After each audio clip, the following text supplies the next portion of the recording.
Hi everyone, I'm Celine, and today I'm going to talk to you about all of the books I read so far in 2025.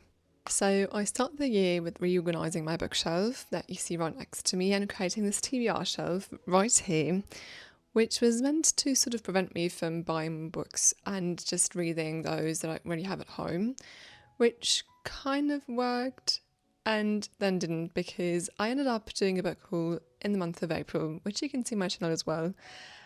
So that kind of escalated quickly, didn't it? Anyways, it didn't really help in the sense that I've had not that good of a reading year so far, unfortunately. I'm usually a slow reader, so it's not that big of a surprise. But I'm currently only reading my 10th book. I'm going to go through them not chronologically, but by category, like by genre, I guess, or sort of. For it to not be that messy, because I read quite a wide variety of books and genres. So this far I read 10 books, 5-ish genres in 3 languages. So let's get started with this little stack of books, which are the more popular, well-known ones that you might have read as well. I finally read Writers and Lovers by Lily King, which was actually one of the books that was sitting in my TBR shelf right here, and it had been sitting there for quite some time, so I'm glad I finally read it. It is about a young writer. She's in her early 30s, and you follow her through this very rough phase in her life where she goes through hardship and loss and grief and all sorts of terrible things, really, and difficult work situations and relationships, and her all the while trying to write that book she's been writing for multiple years. And I have to say I enjoyed the book in the sense that it was an easy read, not because of the topic necessarily, but because it was well written and you could follow the character easily, and also just relate to some very common life experiences that we all experience at some point in our lives. But I have to say that I expected it to be a little more about her as a writer, as an artist, and her writing process, which I kind of missed in this storytelling. It was really much about her experiencing life. Let me know if you read the book, if you felt the same. And then the ending, to be honest, was a little too cliche for my taste. It was overwhelmingly positive and everything turns to the bright side. And these things happen, of course, and life doesn't suck all of the time, fortunately. But it still felt a little too abrupt and sudden, in my opinion. Still, it was not a bad read at all, but I just missed a little bit more details and maybe a little more realistic or softer ending. That is also a question of taste, so let me know if you read the book, how you liked it. I'd really like to know. Then I also finally read Educated by Tara Westover, which was also one of the books sitting on my TBR actually, so that is a bonus point. I'd heard about it so much, and I occasionally like reading memoirs. I think it's just so interesting to read about a person's real life and not just read fiction, because you can learn so much from it. And also I think education is such an important topic and always has been to me, and I have a very ambiguous sort of relationship to it. I am very grateful to have access to it, and at the same time I just see that there are so many things that should be changed about it as well. So this is about Tara, and we follow her from a very young age, her telling the story of growing up in this survivalist family in the US, and how she's basically excluded from everything that is considered normal in our society, and also not getting a proper education. She, in the beginning, gets a little bit of homeschooling from her mum, but not really as much as her older brothers did. And then this whole family dynamic leads to her basically working in the family business and in this survivalist environment, and everything for her being so restrictive, and her not being able to develop the way she would want to or would naturally maybe do. And so we follow her path to get out of this family situation, which is really traumatic for her, and that doesn't allow her to be herself at all. And so we follow her getting out of this environment and getting an education and facing all these challenges and overcome all of these obstacles that are in her way. And even this is such an outstanding story, even going to Harvard and Oxford in the end, which is unbelievable really, and she's only, I think, in her late 30s, so she's like 10 years older than me, and she's already lived through what feels like 1,000 lives. And so it was really such a hard read because, and I also didn't expect her family trauma to be this big and so heavy and recurring so much in the storytelling, which is obviously a little naive because, well, what did I expect? But still, it really sort of overpowered even the experience she had being in the educational system finally, and going back to that trauma and going back to that family and back into that dynamic which really crushes her is so hard to even read about. Let alone imagine living that. Is just, can't find the words to describe that.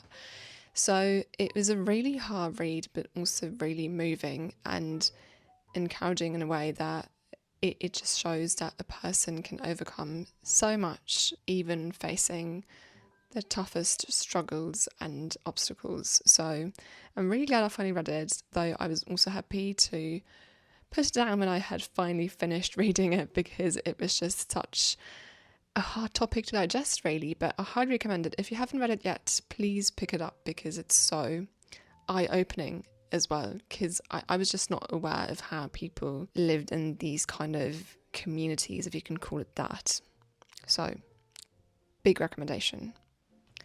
And then another really hyped or maybe anticipated book that I picked up the date it was released is Bury Our Bones in the Midnight Soil by V.E. Schwab. And I really have been looking forward to this so much, because I'd really enjoyed The Invisible Life by Eddie LaRue by the same author. I really enjoyed her writing, and I really enjoyed the story, the way it was crafted, and just everything about it really. So I had heard about this, and also I had enjoyed the author's writing before. I knew about Ruby Granger, who was sent a copy before its release, and she's saying she really enjoyed it, so I picked it up with really high hopes, also of getting out of a bit of a reading slump, because I was kind of stuck. I didn't read that much in the first half of the year, and so I started it and was really enjoying it in the beginning, and it kept me reading for about 140-ish pages, when it then suddenly sort of turned out to be, which I really didn't expect. So this is a major spoiler ahead. I write it on the screen for you to skip if you like. It turns out to be that the characters are vampires. It's not even written in the story, not even written in the book, but the word vampire is not used, but they obviously are. It just, and I don't really feel like reading something like that. It just, I may have loved or enjoyed it as a teen. I just remembered Twilight, this huge thing back then when I was a teen, was a vampire story, right? But these days I really don't read much fantasy at all, and picking this one up, I didn't expect it to turn out that way. So very unusual for me. I decided to DNF this book. I DNF'd Bury Our Bones in the Midnight Soil. So I'm glad I did, because life's just too short to stick with a book that you can't imagine reading for a couple hundred pages more if you don't like it at the very beginning. And also the book I'm currently reading with my friends as a little book club we are running together is so enjoyable and funny and makes me laugh. I'm just glad I picked that up next and just put it aside to read something that I truly enjoy. Reading is a hobby for me. This is not supposed to be a race, or I'm not trying to compare myself to anyone who reads 100 books a year. I mean, it is impressive, but it's not necessarily my goal, even though I sometimes wish I had an extra life to only exclusively spend reading. But hey, here we are. Next, I have 3 books that I'd like to talk about, which are more sort of, well, maybe lesser known, or books that you don't necessarily know about. So let me start with It Shouldn't Happen to a Vet by James Herriot, which is the second book in the series that All Creatures Great and Small is based on, and I really enjoyed the new TV adaptation. You may know it or may know the old version from BBC from the 1980s, I believe. And I think it's such an enjoyable read. It's so funny, heartwarming, and in a strange way, relatable sometimes as well, even though it follows James, this young vet who moves from Scotland to Yorkshire Dales to work there and build a life himself, which, like, the 1930s are almost 100 years ago. Isn't that crazy to think about? Sometimes I'm like, yeah, this is a really long time ago, and at the same time to think it's 100 years, it's just, that's so much. It's a century almost. I really enjoyed it. It might not be for everyone, but I was surprised actually by the fact that it was written in the 1970s, which is also like really like 50 years ago, that it was so easy to read and the writing is not too sort of old-fashioned or too slow paced, which I expected or like feared might be the case in the beginning when I read the first one in the series. But yeah, really enjoyable, funny, heartwarming, as I said, and I really can imagine reading more of it as I continue watching the TV series as well. So during my book haul in April that I mentioned before, I actually got the book number 3 and 4 in the series in one volume, which is sitting right next to me. Here it is. I think I'll just go on as I please as I continue watching the series as well and feel like in the mood to be in this world of the Yorkshire Dales in the 1930s.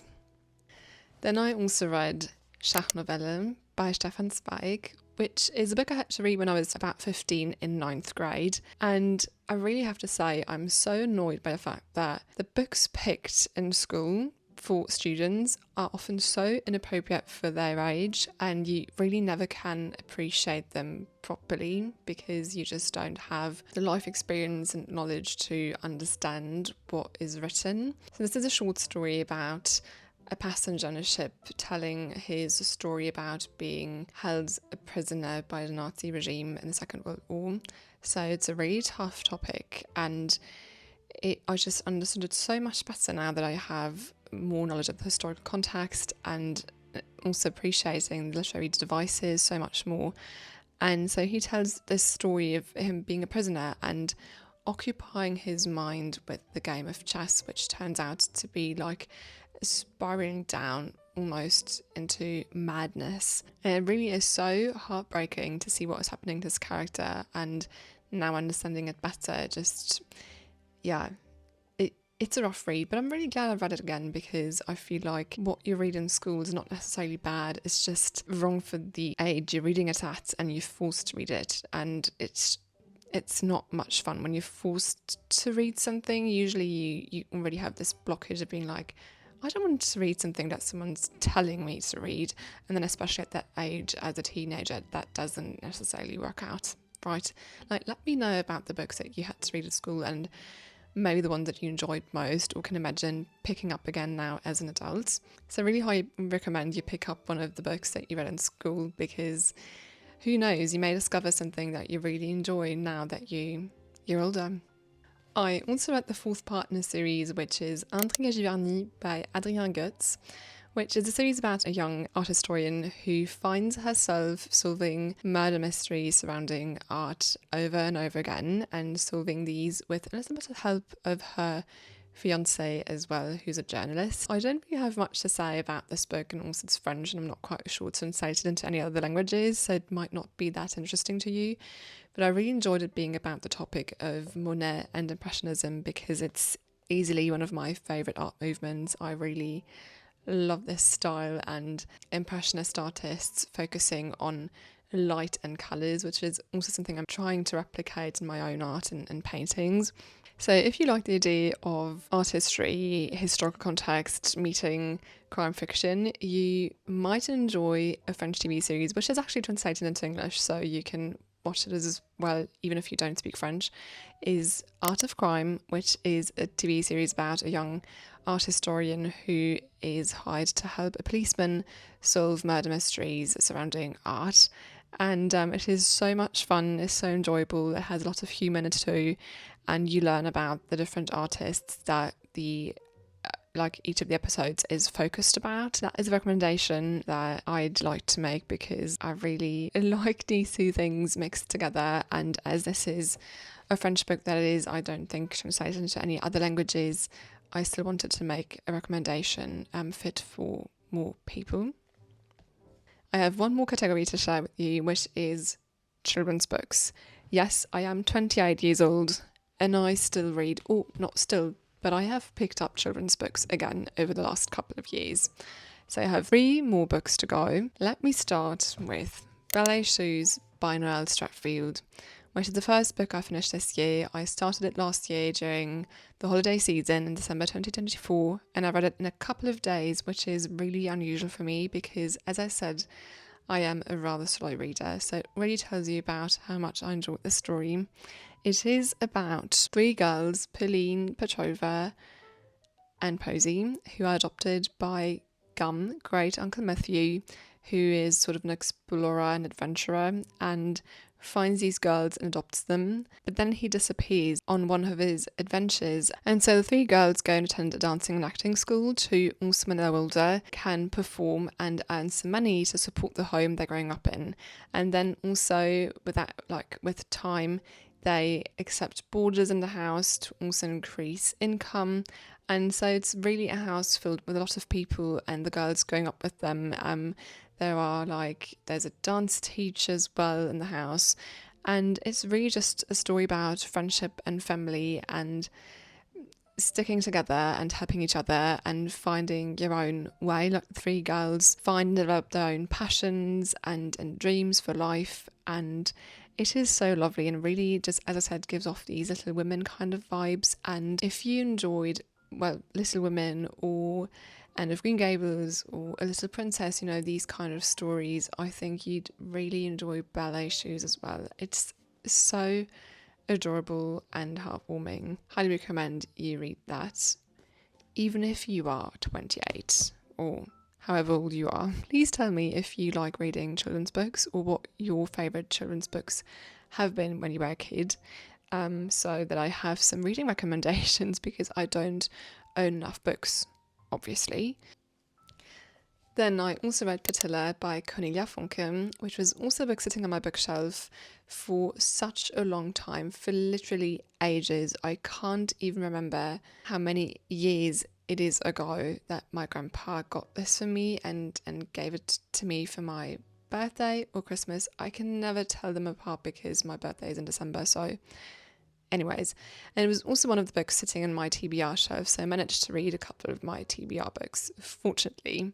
I really loved Cornelia Funke as a kid and a teen. I especially enjoyed the Wild Chicks, Die Wilden Hühner series, which was just so much fun reading when I was 10 years old. And also, of course, one series that is so well known across the world and was translated in so many languages is the Intrigue trilogy.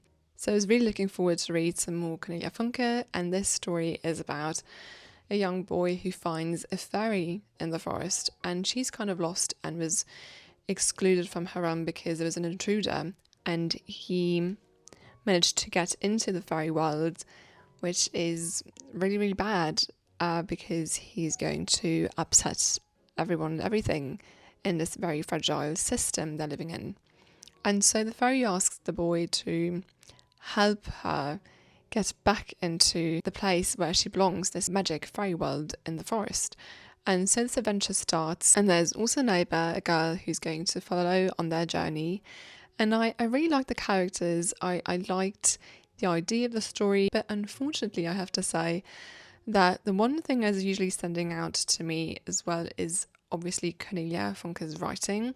And in this case, I felt like it was a little forced and not as smooth and poetic and easy to read as I remember it in her other books. It was still an enjoyable read, really, and I still want to read more of her books, especially her children's books that I didn't read when I was a kid. But yeah, a tiny little bit disappointed, but still a good read. It would be interesting to know if this is one of her earlier work and if this is a reason why her writing is maybe still a little, not as good as you are maybe used to by the Intrigue trilogy. And then the third book, the third children's book that I read, is Grandpa's Great Escape by David Walliams, which I read with my friends because we've been running this little book club together for a couple of years now, and I'm so glad we continued after the pandemic because this is when we initially started. And so we'd already read a couple of books by David Walliams. We read Gangster Granny and the following up book, Gangster Granny Strikes Again, which were so enjoyable and funny and really made me laugh out loud, which is rarely the case. I don't think I read enough books that make me laugh. I'd rather read something very serious, like Educated, but yeah, I think I should do that more often.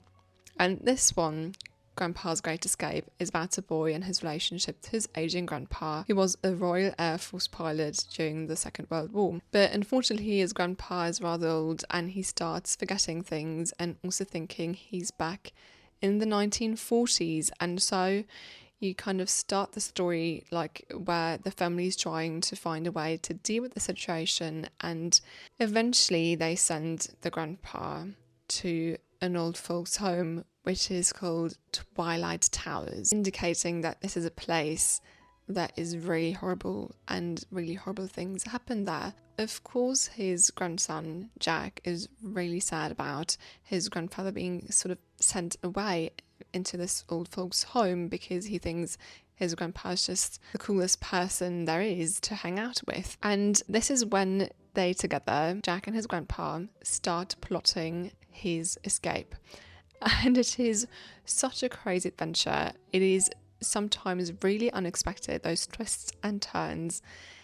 Even for me as an adult, I didn't see them coming, which really shows his writing and storytelling skills. And so the story is really just so much fun and full of unexpected twists and turns, adventure, but also heartwarming moments, and so nice to see this great relationship between Jack and his grandpa, and also the way David Walliams sort of tells about the background story, like the grandpa being a pilot during the Second World War, sort of managing to put this topic into a children's book without being too overwhelming or sad or depressing is really incredible. So, and the fact also is that David Walliams is basing this on some experiences from his relationship with his grandpa, who was a Royal Air Force pilot.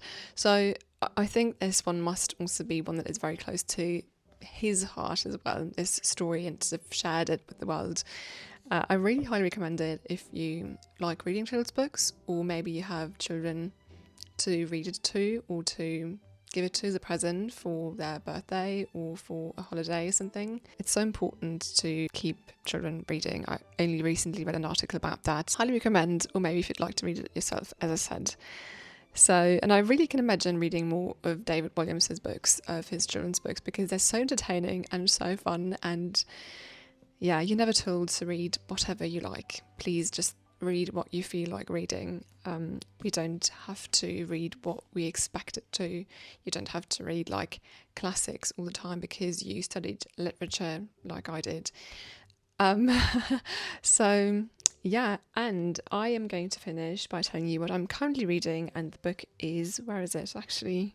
Oh, it is right next to me on the bookshelf, in my TBR shelf. I put it there so that I'd be able to find it again.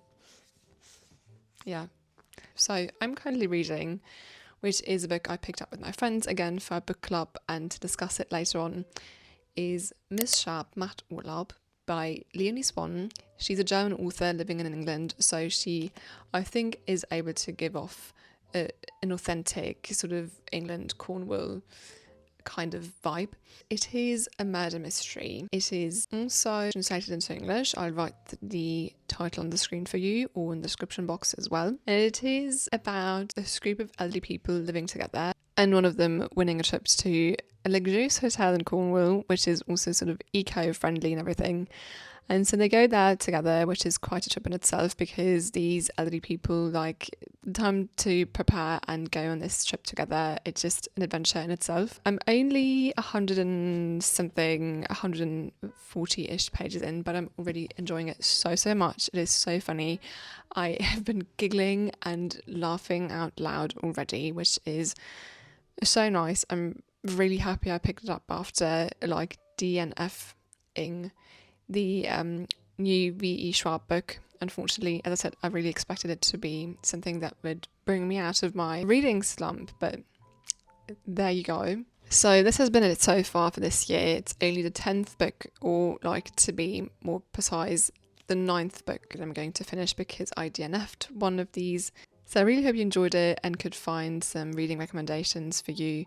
Please let me know what you read so far this year, which books you enjoyed so far, and I will see you very, very soon. Bye bye.